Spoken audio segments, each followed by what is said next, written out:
Hello everyone, welcome back to my channel IGNOU DNHE online classes. I am Dr. Aayushi Choudhary. Let's continue our studies, and today we'll be exploring a chapter of DNHE 2, which is Unit 3, Asian Perspectives on Health and Quality of Life.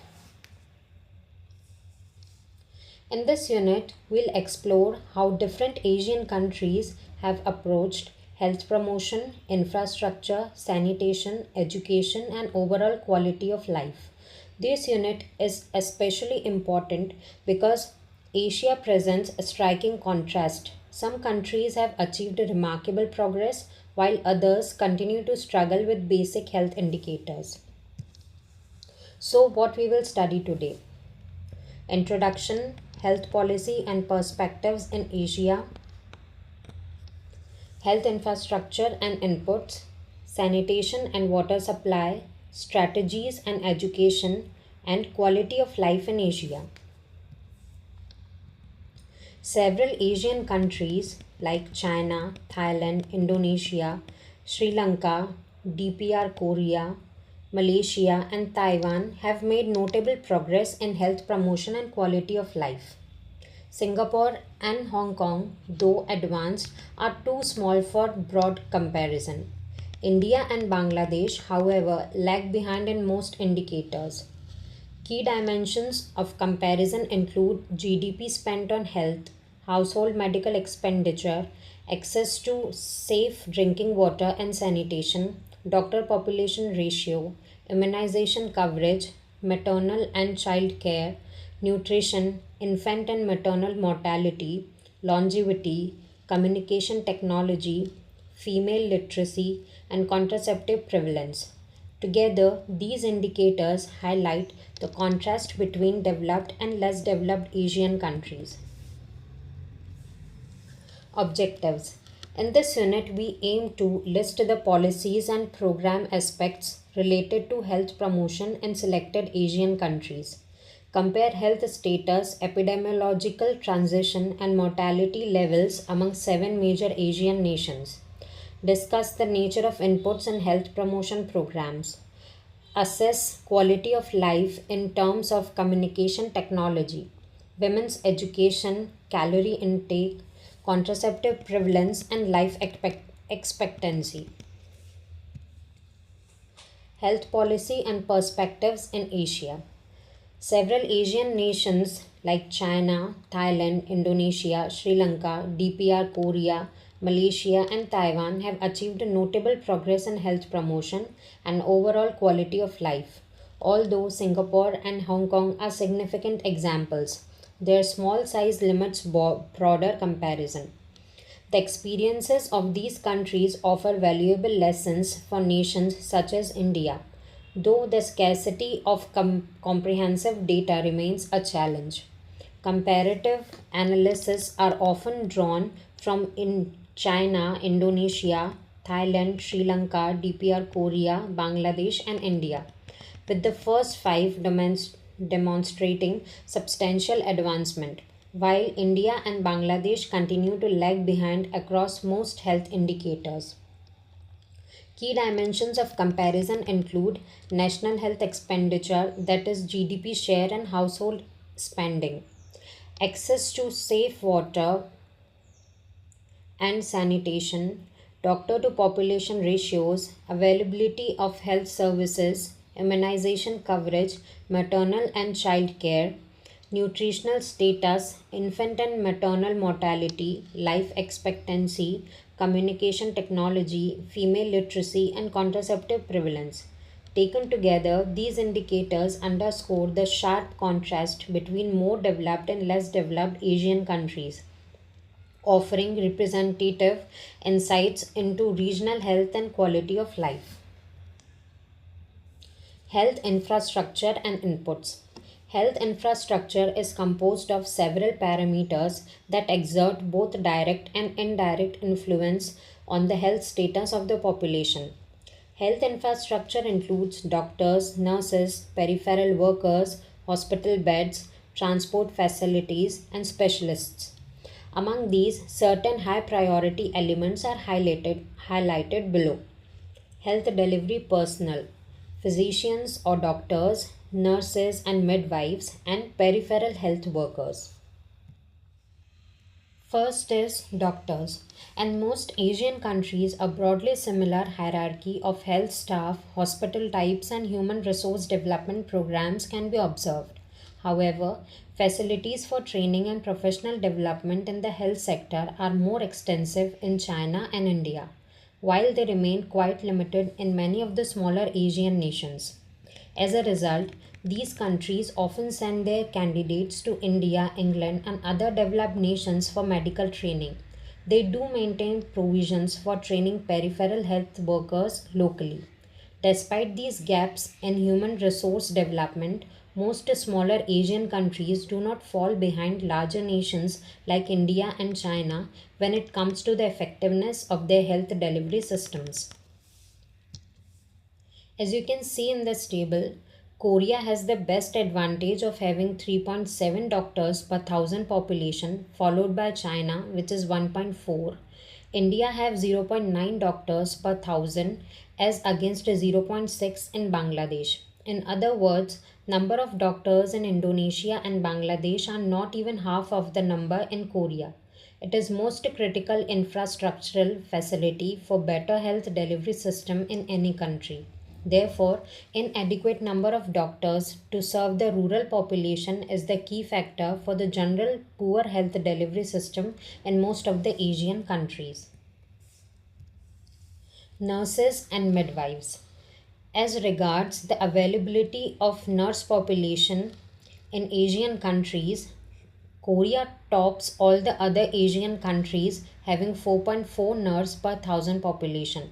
Surprisingly, India has a moderate nurse population ratio.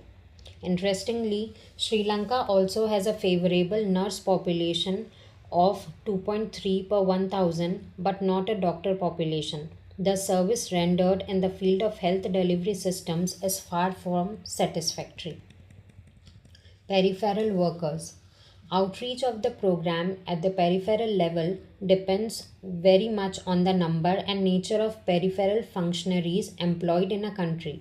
Such services are well organized in China and brought through the barefoot doctors, and so also in South Korea, but not in other Asian countries. Although India has a large number of 45 health indicators indigenous dyes, they have not been trained and effectively used in these countries. In addition, there is no systematic involvement of these people in health programs. In addition, India produces the largest number of qualified nurses in Asia and so also doctors, but a very large number of them leave India to serve in other countries. Such a peculiar situation is not there in most of the Asian countries. In many Asian countries, the challenge lies less in the availability of health facilities than in their utilization. Except for China, where nearly three-fourths of facilities are used, much of the infrastructure elsewhere remains underutilized, wasting investment. India shows stark disparities. Kerala reports over 80% usage, while UP has less than 20%.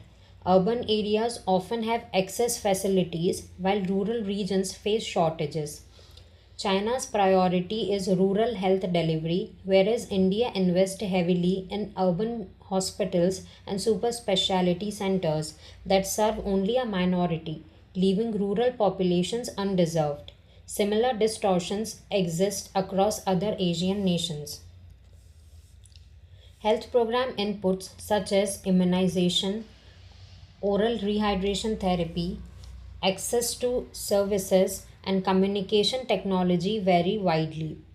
Preventive care is common, but India lags behind with incomplete coverage of tetanus toxoid for pregnant women and ORT for childhood diarrhea. Accessibility is limited in India and Indonesia, while China, Sri Lanka, Korea, and Thailand have achieved a greater success. Overall, most Asian countries have advanced in healthcare, yet nations like India and Indonesia still face significant gaps, especially in preventive measures against communicable diseases. Next is sanitation and water supply. Sanitation and safe drinking water was inseparable from health outcomes. Over 785 million people in Asia lack basic water services and 2 billion lack toilets. Waterborne diseases such as diarrhea, dysentery, cholera, jaundice, and typhoid remain leading causes for infant mortality. Bangladesh and Thailand provide safe drinking water to nearly all citizens. Sri Lanka leads in sanitation with near universal coverage, followed by Korea. India, however, struggles with Kerala being an exception due to strong community practices and tribal groups maintaining high standards. Poor sanitation perpetuates disease, making improvement a critical priority for health promotion. Health consequences and strategies. Poor sanitation and unsafe water directly cause diarrhea, cholera, typhoid, and jaundice, which are preventable yet persist due to inadequate infrastructure and poor hygiene practices. Strategies to address these challenges include government investment in clean water supply, sewage systems, and waste management, especially in rural areas. Community participation in planning and maintaining sanitation facilities, ensuring sustainability. Health education campaigns on hygiene, safe water use, and disease prevention. Simple measures like hand washing, boiling water, and oral rehydration therapy can drastically reduce disease burden. Strategies and education.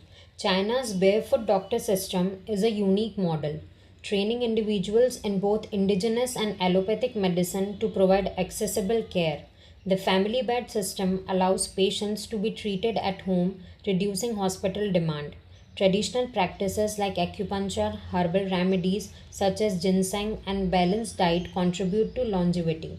In India, systems like Ayurveda, Unani, and homeopathy coexist with allopathy but remain underutilized outside states like Kerala and Gujarat. Expanding their use could help control diseases more efficiently. Health education is central to promoting healthy lifestyles, yet many countries prioritize curative services over preventive education. Cultural practices also play a role. Harmful habits like smoking and poor sexual hygiene increase risks, while positive practices like vegetarian diet reduces cardiovascular disease. Promoting personal hygiene and environmental sanitation is equally vital.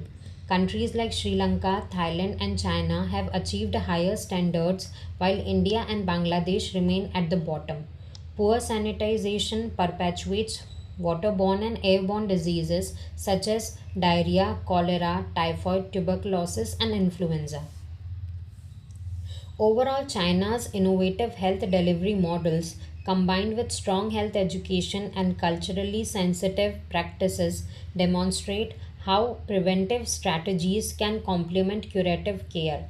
For countries like India and Bangladesh, which prioritize sanitization, hygiene, indigenous medicine, and education, could significantly improve health outcomes and reduce the burden of communicable and lifestyle related diseases. Quality of life in Asia. Improving quality of life remains the central aim of health promotion and social development programs, though countries differ in priority and outcomes. Key indicators include nutrition, health status, mortality, longevity, literacy, and access to technology. Poverty is a major determinant. About 21% of India's population and 15% of population in Bangladesh live below the national poverty line, compared with negligible levels in Thailand, Sri Lanka, China, and Indonesia. Nutrition also shows wide variation. China, Indonesia, and Sri Lanka report over 90% of their populations as well nourished, while Korea lags at 58%. Low birth weight is least common in China and Indonesia but more prevalent in Bangladesh and Sri Lanka, reflecting disparities in maternal and child health. Mortality indicators further highlight contrast. Maternal mortality is lowest in Thailand, China, and Sri Lanka, but remains high in Indonesia, Bangladesh, and India.